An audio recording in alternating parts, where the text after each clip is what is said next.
Maaf ya, saya mantan pecandu juga, bukan mantan ya, karena nggak ada mantan gitu. Jadi saya pecandu juga.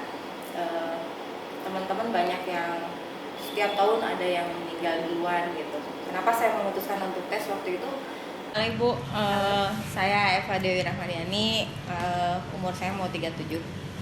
Saya HIV positif, saya punya anak 3 perempuan semuanya.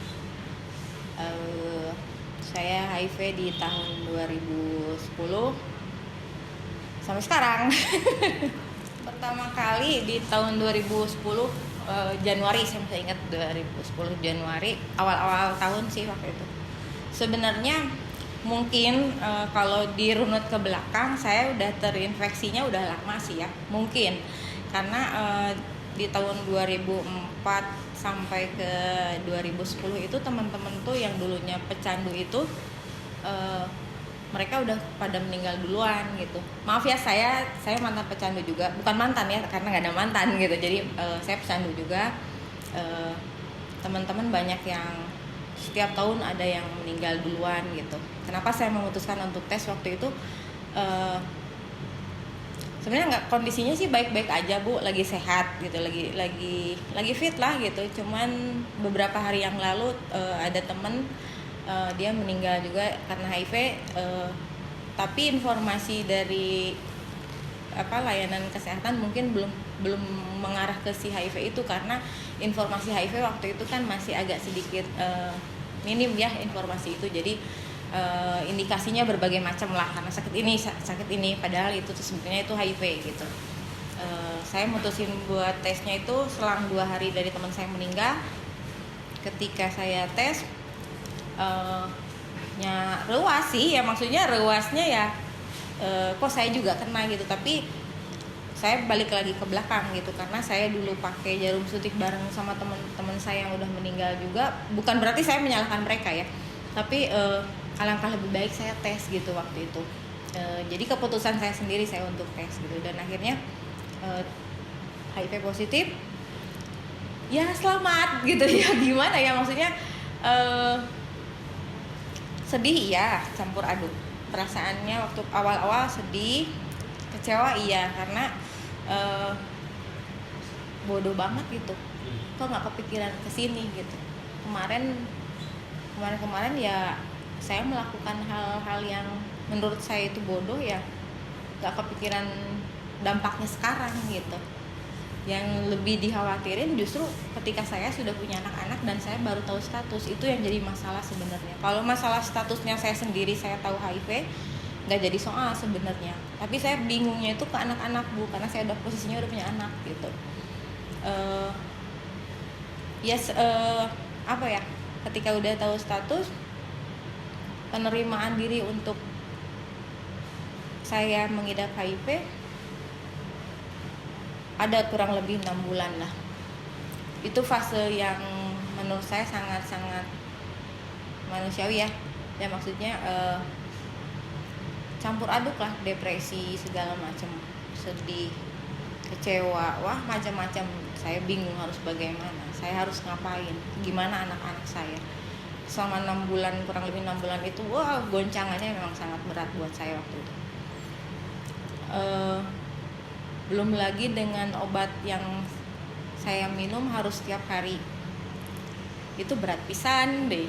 Ketambah gimana ya, waktunya mau tidur harus minum obat, itu jadi beban lagi gitu.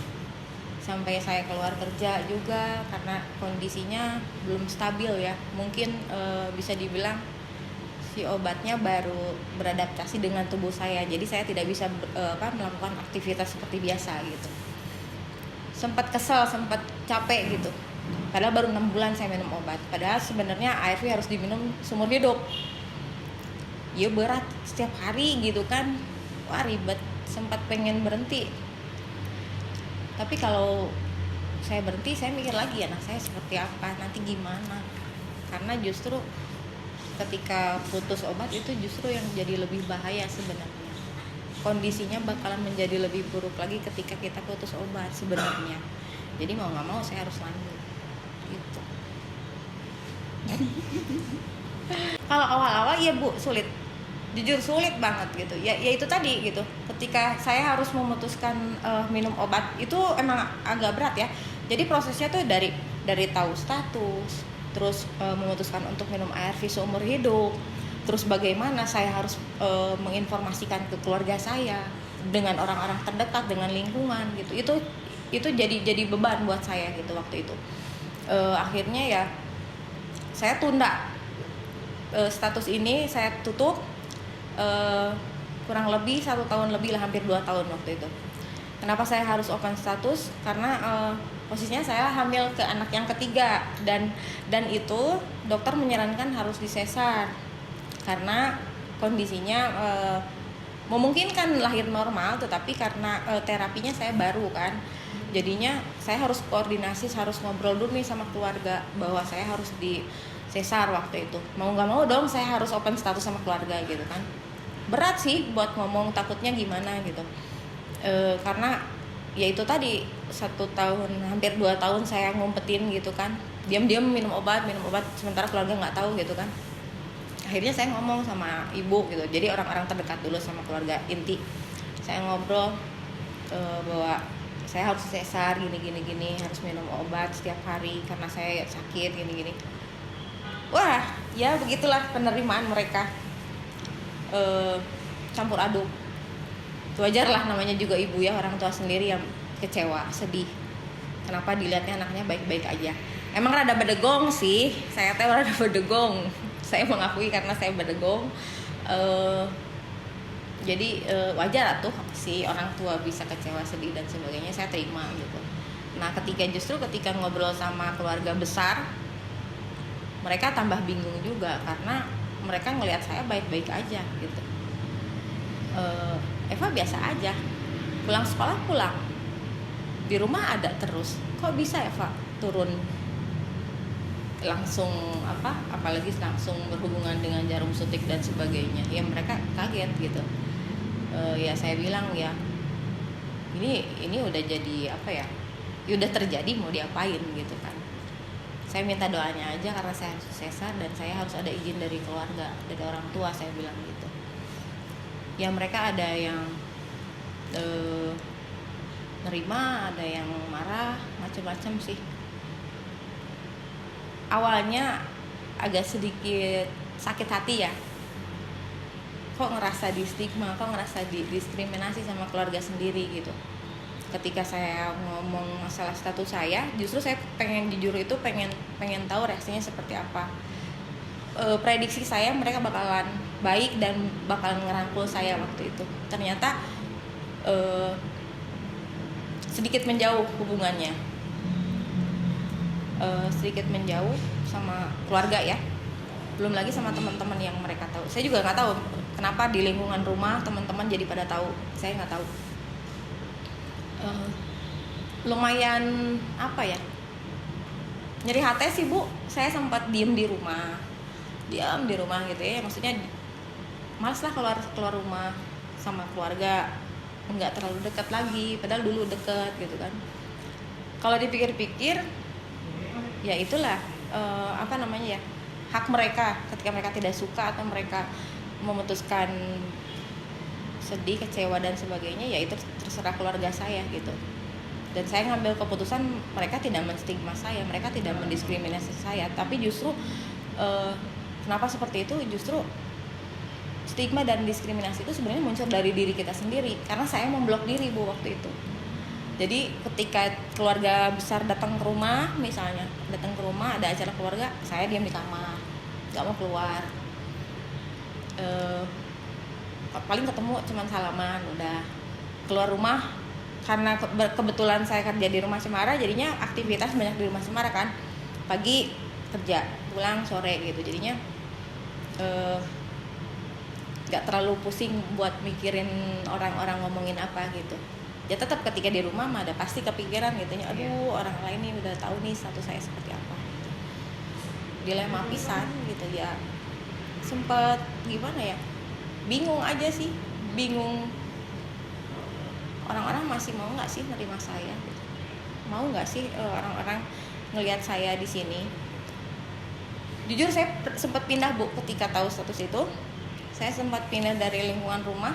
Saya sewa rumah sama anak cuman setahun. Saya balik lagi ke daerah rumah saya. Disitulah saya pengen membuktikan, kalau kalian udah tahu status saya, mau apa? Toh saya masih kerja, toh saya masih bisa hidup sama anak-anak saya masih bisa beraktivitas seperti biasa. Karena mungkin orang-orang tuh butuh bukti ya. Jadi bukan hanya sebatas omongan-omongan jelek dan omongan-omongan cuman gitu, gosip doang lah atau apa gitu. Di situ saya berpikir saya harus membuktikan bahwa saya baik-baik aja, termasuk buat keluarga saya gitu. Intinya sih sebenarnya lebih ke anak ya Bu ya, karena saya udah pisah sama bapaknya, jadinya saya lebih fokus ke anak-anak. Kalau saya sakit, gimana anak-anak saya? Jadi kekuatannya di situ gitu. Ketika saya balik lagi inget sama anak-anak gitu jadinya gitu. Kalau masalah keluarga, teman dan sebagainya bodo amat, bodo teuing gitunya. Tapi ketika melihat anak saya banyak berpikir di situ, saya harus bagaimana, saya harus merubah nih semuanya gitu. Ya meskipun untuk ke arah lebih baik banyak pisan godaan anak gitunya, tapi ya saya harus jalanin. Kebetulan di Rumah Cemara ada psikologi juga ya, ada psikolog. Tapi karena di Rumah Cemara ada namanya dukungan sebaya. Dukungan sebaya itu jadi teman-teman buat ngedukung atau mensupport teman-teman yang teman-teman ODA. Jadi kita ada close meeting dan open meeting gitu. Kalau close meeting hanya khusus teman-teman ODA aja, di Rumah Cemara itu ngobrolnya hanya teman-teman ODA. Kalau close meeting berarti siapapun boleh ikut di situ gitu. Nah, kita di situ bisa sharing apa keluhan kita, entah itu dari masalah konsumsi obatnya yang tidak teratur, dari kesehatan fisiknya, terus dari kesehatan mentalnya seperti apa, kita ngobrol di situ. Jadi pengalaman kita sehari-hari kita obrolin di situ. Mau nangis, rek kumaha gogoleran oke di situ gitu. Jadinya ya alhamdulillah mereka saling menguatkan, saling kasih support gitu. Buat Eva pribadi ya di situ Eva bisa bangkit lagi, bisa ngerasa aku nggak sendiri, ada teman-teman juga ternyata gitu. Ya banyak lah, jadinya banyak dukungan dari teman-teman dari Rumah Cemara terutama. Terus kenapa saya bilang Rumah Cemara jadi kayak rumah kedua saya gitu kan, karena mereka yang tahu kondisi seperti apa dan mereka yang bakalan kasih support ke saya gitu. Jadinya pengalaman di situ yang bikin saya berubah gitu. Jadi bikin lebih baik lagi lah. Ada kalau diceritain lebih baik mah berarti kebayangnya buruknya juga kumaha gitu kan. Ya saling menguatkan lah intinya di situ. Di Rumah Cemara itu banyak banget teman-teman menginspirasi buat saya, apalagi ada almarhum Ginan kan.